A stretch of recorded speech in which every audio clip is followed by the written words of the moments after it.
Now, I don't mean to pick on Zoom. Other video conference platforms such as FaceTime, Skype, Microsoft Teams, Google Meet, these are all out there too. What they all have in common is that the brain hates them. Or perhaps more accurately, it hasn't had a lot of time to adapt to them and still deludes itself into believing it's in the Serengeti. This delusion underlies most of the issues brains have with video chats. One of those issues is energy consumption. Video conferencing is an energy suck. The experience is so prevalent, it's been given its own name, and here we pick on one platform again, Zoom fatigue. Now, why fatigue? Part of the fatigue concerns the visual nature of the video conference. Almost half the brain is devoted to processing visual information. Video information taxes brain resources in ways that other information, such as audio information, does not. The other part concerns nonverbal information, which the brain's visual system is also built to detect. Zoom and other video conferencing platforms have either too little or too much nonverbal information, depending upon whose research you're examining. Because remote tech is mostly composed of faces, it conceals important social information from the rest of the body, leading to some distortion. To cope, you begin inferring things that may not actually be there. You start overvaluing someone's verbal cues, for example, since that's the only other source of sensory information available to you. This compensatory behavior is also exhausting. Stanford researcher Jeremy Bailenson believes just the opposite can also occur. Depending upon the size of the meeting, Zoom tech may give people too much nonverbal information. He calls it nonverbal overload. This overload happens because video chats often include multiple participants. Cue the Brady Bunch opening credits here. Each person broadcasting their own nonverbal stare-at-you cues. That's also too much nonverbal material. It's an overload. Now, there's another reason the brain is uncomfortable during video chats. This one concerns the extreme unnaturalness of such interactions.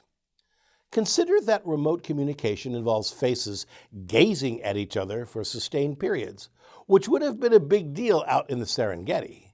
Sustained gazing is designed to command attention in social mammals. It allows the brain to swallow buffet-sized volumes of social information in a relatively short period of time. It also takes ridiculous amounts of energy to maintain. In the flesh and blood world, conversations are never staring matches, but in Zoom, that's practically all you have. The timing of a natural gaze has also been measured. If someone averts their gaze from you within 1.2 seconds of the initial encounter, you begin thinking they're ignoring you. If they stare at you for more than 3.2 seconds, you begin feeling uncomfortable, wondering if something creepy is going on. Getting the balance just right is so endemic to who we are as a species that alterations in gazing behaviors are considered a mental health issue. In babies and toddlers, avoiding eye contact is an initial sign of autism. In Zoom world, this all gets upended. People stare at you during a video chat, you stare back at them for minutes at a time. Much of the time, you can't even tell if other people are actually looking at you, which leaves you at a total loss when it comes to reading onlookers' reactions. You can end up averting your gaze from someone, not because you're dismissive, but because you're looking at the video cam incorrectly. Another aspect of this unnaturalness concerns the relative size of the human face during these meetings.